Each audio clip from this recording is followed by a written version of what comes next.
Hello, everyone. Welcome to African Guyanese History Series. Today, we shall look at African Guyanese presidents. And as we do so, I wish to thank those of you who have continued to like, share, comment, and invite others to the presentation. So it's certainly a great privilege having you here in the session this afternoon. Today we are close, as I said, to African Guyanese presidents. So far, we have looked at elected African Guyanese mayors, premiers, prime ministers, and today, of course, we're going to look at presidents. Next session will be on opposition leaders of Guyana. So it's a great privilege having you here, as well as the fact that you have been commenting on the African Guyanese history page. You can continue to do so. Some of you are regular contributors. I'd like to begin this presentation with a commentary from Mike Benjamin. Mike Benjamin is a former journalist, teacher, and a well-known boxer. I think he also had owned at one time a boxing gym. But this is what Michael Benjamin had written a couple of years ago. This morning, I got around to thinking and reflection. I've lived through several presidents: Archibald, Forbes Burnham, Desmond Hoyte, Shelley and Janet Jagan, Sam Hinds, Bar Jack Dio, Donna Ramatar, and now David Granger. They have governed in their unique styles, but each has contributed in shaping this nation. I've lived through the feed, clothe, and house the nation era, the economic recovery project, long periods of blackout with varying names, load shedding, power outages, etc. I feasted on rice flour, bread, and cakes, ate cassava bread and jam as a substitute to wheat flour products. I've lived under the threat of beriberi. Amidst it all, I've survived. Guyana has been buffeted around by powerful nations, more particularly the USA, whose financial institutions directed my life with a stroke of the pen. Amidst it all, I learned that my country is a paradise with resources aplenty: rice, sugar, bauxite, a thriving tourist industry, diamond and gold, beautiful tourist sites, and the list extends. I've lived through corrupt public officials, failed projects, a defective barge that failed to produce even 1 megawatt of power. I've lived through the execution age when citizens were killed with impunity. I've traveled to North America, Europe, around the Caribbean, Africa, but always returned to Guyana. I've never lost faith in this country. Now that we are on the cusp of prosperity, now that the oil is set to flow, I will stick up my finger. I have been a true patriot, and like Jimmy Cliff, will demand my share of the wealth. We are 6 races, but one people, one nation, one destiny. Okay? And we struggled together, yet we kept our eyes on the prize. Let us continue to unite so we all benefit from our patrimony. Can we do it? Resoundingly, yes, we can. I'm feeling optimistic. And that is how he was able to evaluate the administrations of the various politicians. In today's presentation, we shall look at Linden, Forbes, Samson, Burnham, Desmond, Hugh, Hoyte, Samuel Archibald Hinds, and David Arthur Granger. Linden, Forbes, Samson, Burnham, born the 22nd of February, 1923, to the 5th of August, 1985, OESC. Forbes Burnham had contested the general elections in 1961, and he led the opposition until 1964, when he was elected the premier of the colony, which he led to political independence in 1966.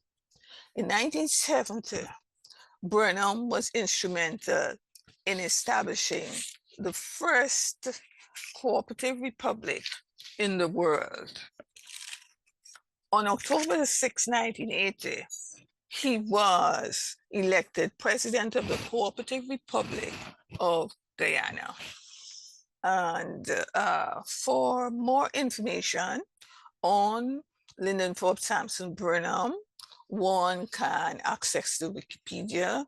There is actually a Linden, Forbes, Samson, Burnham Foundation, and that foundation also holds data on David Arthur Granger, who was a successor to Forbes Burnham when he died. The successor was Hugh Desmond Hoyte. Hugh Desmond Hoyte, born 9th March 1929 to 22nd of December 2002. He was appointed president of Guyana on the 6th of August 1985.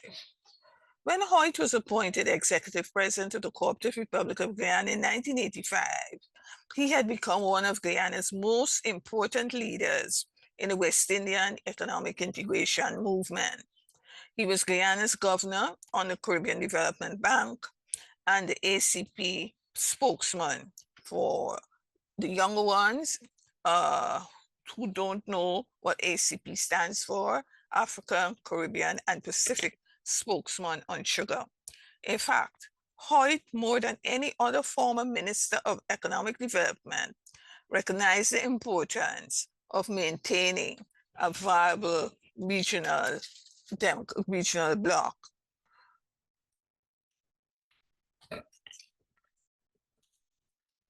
Hoyte's main contributions to the PNC during the 1960s was in his capacity of lawyer. He provided legal assistance to party members, trade unionists, and other citizens who faced prosecution because of their political activities. Hoyte led the legal team which served election petitions on behalf of the PNC in 1961. Dr. Thornbury Reed observed that Hoyte's performance was so effective that it was the first time that, and I quote, half of an election petition was won.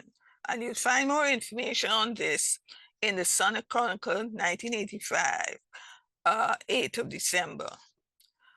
Michael Manley and Erskine Sandiford, two of his contemporaries, had worked very closely with Hoyte in forging a common market and effecting electoral reform. Sandiford, a former Prime Minister of Barbados, became a senior research fellow at the University of the West Indies, Cave Hill campus. Manley died in 1997. I have written or put together a guide on Hugh Desmond Hoyte, and you will be able to find more information on Hoyte as well as the sources that cover his period as minister as well as president of Guyana. Third, we look at Samuel Archibald Hinds. Samuel Hinds was born on 27 December 1943 and became our 5th president and served for 1 year. He was known for receiving Guyana's highest national award, the Order of Excellence, in 2011. He's more known as a serving Prime Minister of Guyana almost continuously from 1992 to 2015. He first became Prime Minister under Cheddi Jagan in 1992. Following the October 1992 election, which was won by the People's Progressive Party, when Jagan died in 1997, Hinds became president himself and appointed Jagan's widow, Janet, as Prime Minister. For the December 1997 general elections, the PPCC nominated Hinds as candidate for Prime Minister, while Janet Jagan was nominated a candidate for the presidency. Prior to this, by education, he also attended Queen's College in Guyana. Hinds is a licensed and qualified chemical engineer, having graduated from the University of New Brunswick. At the moment, Samuel Hinds is the ambassador to the USA and to the Organization of American States. Fourth African Guyanese president was David Arthur Granger. David Arthur Granger, born 15 July 1945, is a retired military officer, Brigadier Granger, who served as the 9th president of Guyana from May 2015 to August 2020. He served for a time as commander of the Guyana Defense Force and subsequently as National Security Advisor under the Hoyte administration from 1990 to 1992. Since 2007, the English Wikipedia page of David Granger has received more than 464,174 page reviews. His biography is available in 34 different languages on Wikipedia, up from 27 in 2019. David A. Granger is the 12,258th most popular politician, down from 10,397th in 2019.